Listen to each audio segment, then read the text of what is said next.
Assalamualaikum warahmatullahi wabarakatuh. Halo guys, welcome back to my channel. Di video kedua kali ini saya akan membahas tentang pengaturan suhu. Nah, yang pertama ada pengaturan suhu tubuh berdasarkan mekanisme kaidah fisik. Pengaturan suhu tubuh manusia dengan kaidah fisik yaitu pengaturan atau reaksi yang terdiri dari perubahan sirkulasi atau reaksi yang terdiri dari perubahan sirkulasi dan tegaknya bulu-bulu badan atau yang bisa disebut dengan piloerection yaitu vektor Villi. Nah, pengaturan secara fisik ini dilakukan dengan dua cara, yaitu yang pertama ada vasokonstriksi pembuluh darah atau cutaneous vasokonstriksi. Pada reaksi dingin, aliran darah pada jari-jari ini biasanya berkurang 1% daripada dalam keadaan panas. Sehingga dengan mekanisme vasokonstriksi ini, maka panas yang keluar dikurangi atau penambahan isolator yang sama dengan memakai satu rangkap pemakaian lagi. Nah, yang kedua ada limit bulk flow surve, yaitu perubahan aliran darah. Pada prinsipnya yaitu panas atau temperatur inti tubuh terutama akan lebih dihemat atau dipertahankan bila seluruh anggota badan didinginkan. Nah, dikenali sebagai kaidah fisik karena pengaturan lebih banyak kepada penggunaan otot tubuh dan secara fisik, kemungkinan yang akan terjadi adalah yang pertama, suhu badan tinggi melebihi normal, yang kedua, suhu badan rendah melebihi normal. Apabila suhu badan tinggi, termoreseptor akan mentransfer suhu pada kulit.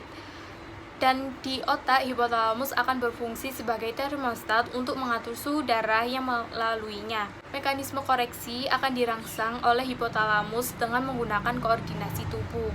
Nah, mekanisme koreksi apabila suhu tinggi adalah yang pertama ada vasodilasi, yaitu pembuluh darah mengembang yang akan berdekatan dengan kulit atau lingkungan luar yang memungkinkan panas dibebaskan keluar. Yang kedua, ada bulu kulit ditegaskan untuk mengurangi udara yang terperangkap pada kulit supaya panas mudah dibebaskan karena udara atau konduktor panas yang baik. Yang ketiga, lebih banyak darah kulit atau kulit kelihatan memerah. Hal ini memudahkan panas darah terbebas keluar atau melalui proses penyinaran. Nah, lanjut ke pembahasan yang kedua, yaitu pengaturan suhu tubuh manusia dengan kaidah metabolisme. Dikenal sebagai kaidah metabolik karena pengaturan lebih kepada penggunaan kimia badan daripada secara fisik, walaupun terdapat pengaturan yang melibatkan otot-otot. Hal ini melibatkan peranan seperti otot rangka, kelenjar adrenal, dan kelenjar tiroid. Nah, dalam keadaan sejuk, hipotalamus akan mengatur otot rangka untuk vasokonstriksi secara aktif. Hal ini menyebabkan seseorang menggigil dan meningkatkan suhu badan. Pada saat yang sama, kelenjar adrenal akan mensekresikan hormon adrenalin dan noradrenalin, sedangkan kelenjar tiroid akan mensekresikan hormon tiroksin. Semua hormon ini bertujuan untuk meningkatkan suhu badan dengan cara meningkatkan metabolisme tubuh.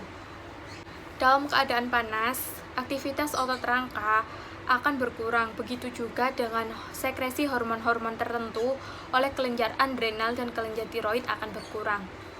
Nah, hormon epinefrin dan norepinefrin bertindak dengan cara yang pertama yaitu meningkatkan kadar detak jantung dan kadar pernafasan.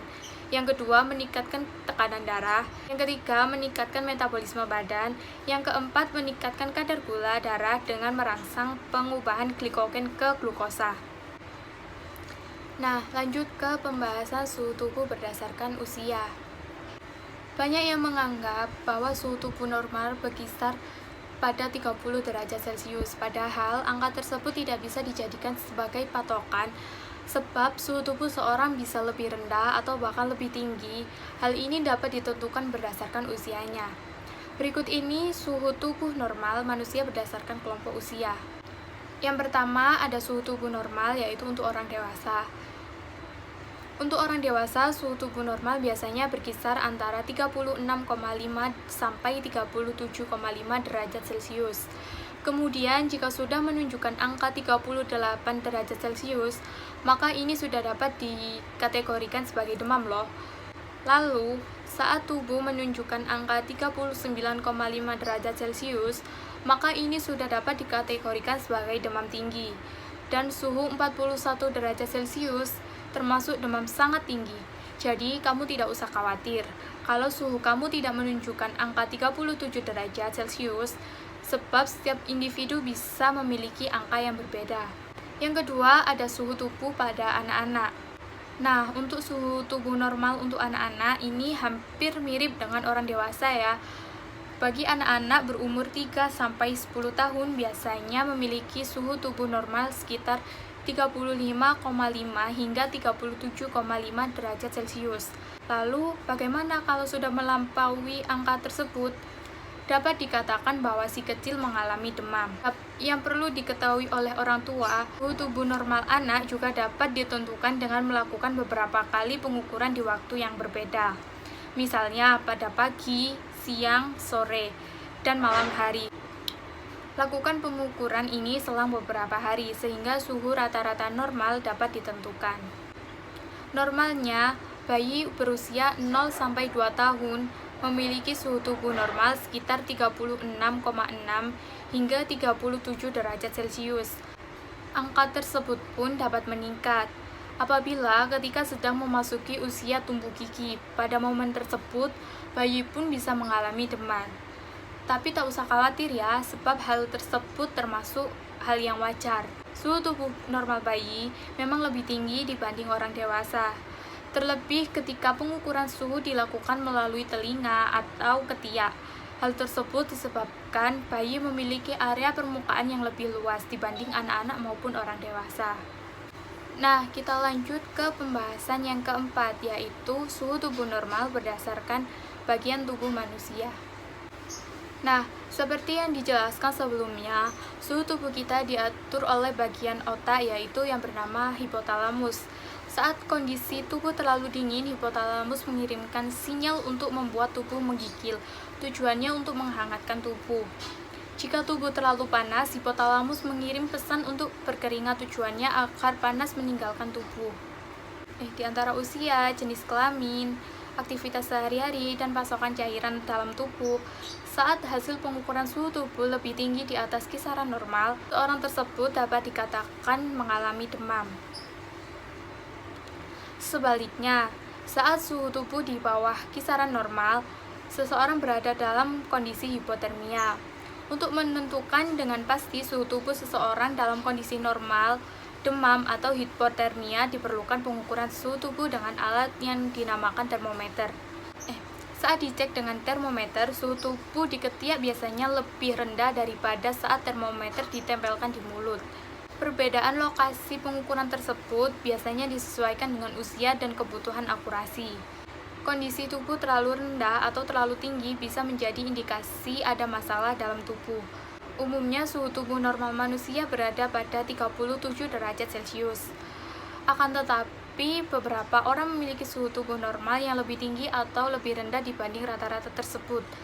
Nah, berikut ini rentang suhu tubuh normal manusia berdasarkan tempat pengukuran dan rentang usia.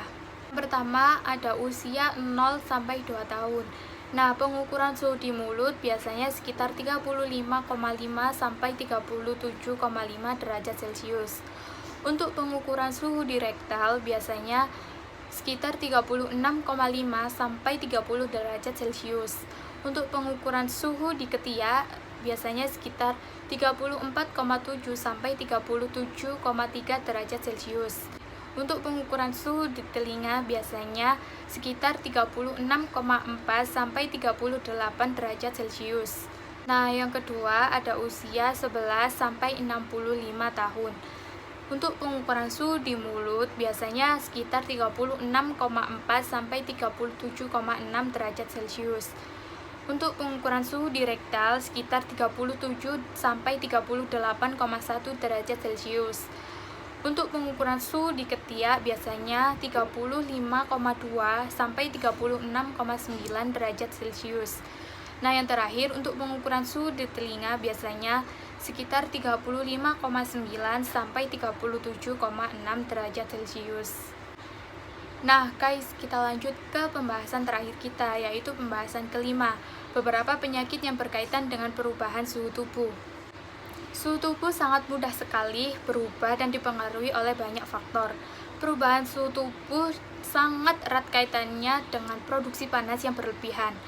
Produksi panas maksimal maupun pengeluaran panas yang berlebih, tentunya sifat perubahan panas tersebut sangat mempengaruhi masalah klinis yang dialami setiap seseorang. Nah, beberapa penyakit yang pertama diantaranya ada demam. Demam bisa terjadi disebabkan karena mekanisme pengeluaran panas yang tidak mampu untuk mempertahankan kecepatan pengeluaran kelebihan produksi panas sehingga mengakibatkan suhu dalam tubuh menjadi tidak normal. Demam merupakan mekanisme pertahanan yang sangat penting. Peningkatan ringan suhu sampai 39 derajat Celcius meningkatkan sistem imun tubuh. Demam juga merupakan bentuk pertarungan akibat infeksi karena virus menstimulasi interferon atau substansi yang bersifat melawan virus. Pola demam bergantung pada pirogen.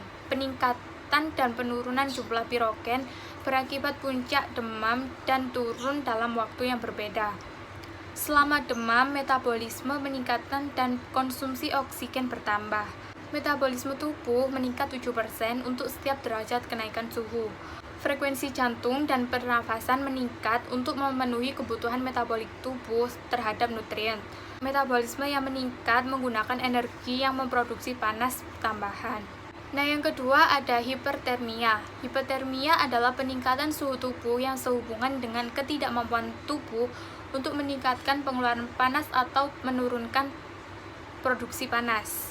Nah, setiap penyakit atau trauma pada hipotalamus dapat mempengaruhi mekanisme pengeluaran panas. Hipotermia malignan adalah kondisi bawaan di mana tidak dapat mengontrol produksi panas yang terjadi ketika orang yang rentan menggunakan obat-obatan anestetik tertentu. Yang ketiga ada hipotermia, yaitu pengeluaran panas akibat paparan terus-menerus terhadap dingin yang mempengaruhi kemampuan untuk memproduksi panas sehingga mengakibatkan hipotermia. Hipotermia sendiri diklarifikasikan melalui pengukuran suhu inti, yaitu ada ringan 33 derajat Celcius sampai 36 derajat Celcius. Yang kedua ada sedang, yaitu 30 derajat Celcius sampai 33 derajat Celcius. Nah, yang ketiga ada berat, yaitu 27 derajat Celcius sampai 30 derajat Celcius. Yang terakhir ada sangat berat, yaitu kurang dari 30 derajat Celcius. Jika suhu tubuh menurun di bawah 34,4 derajat Celcius, frekuensi jantung, pernafasan, dan tekanan darah akan menurun. Jika hipotermia terus berlangsung, disitma jantung akan berlangsung, kehilangan kesadaran, dan tidak responsif terhadap stimulus nyeri. Yang keempat ada kelelahan akibat panas. Kelelahan akibat panas terjadi akibat kehilangan cairan dan elektrolit secara berlebihan, disebabkan oleh lingkungan yang terlalu panas. Tanda dan gejala kurang volume cairan adalah hal yang umum selama kelelahan akibat panas. Yang terakhir ada heat stroke, yaitu lingkungan dengan suhu tinggi dapat mempengaruhi mekanisme pengeluaran panas. Kondisi ini disebut dengan heat stroke. Penderita heat stroke tidak berkeringat karena kehilangan elektrolit yang sangat berat dan malfungsi hipotalamus. Heat stroke dengan suhu yang lebih besar dari 40,5 derajat Celcius mengakibatkan kerusakan jaringan pada sel dari semua organ tubuh. Nah, itulah beberapa kondisi penyakit yang disebabkan oleh adanya perubahan suhu tubuh. Adanya perubahan suhu tubuh memang sangat sulit dicegah, dan manusia hanya dapat melakukan peminimalan resiko dari penyakit-penyakit yang berkaitan dengan perubahan suhu tubuh seperti demam, kelelahan, heat stroke, dan lainnya. Hal tersebut bisa dilakukan dengan rajin memeriksakan kondisi tubuh ke dokter secara rutin, mengonsumsi makanan sehat, berolahraga secara teratur, dan mencukupi kebutuhan tidur Anda. Dengan demikian, penyakit apapun bisa dicegah. Jika mampu menyerang sekalipun, resiko penyakitnya tidak akan terlalu parah dan juga proses penyembuhannya relatif cepat. Karena orang yang senantiasa menjaga kebugaran dan kesehatan tubuhnya memiliki daya imun yang sangat kuat. Nah guys, itulah tadi informasi yang dapat saya sampaikan mengenai tentang pengukuran suhu tubuh. Saya pamit undur diri, apabila ada salah kata mohon dimaafkan. Wassalamualaikum warahmatullahi wabarakatuh. Sampai jumpa.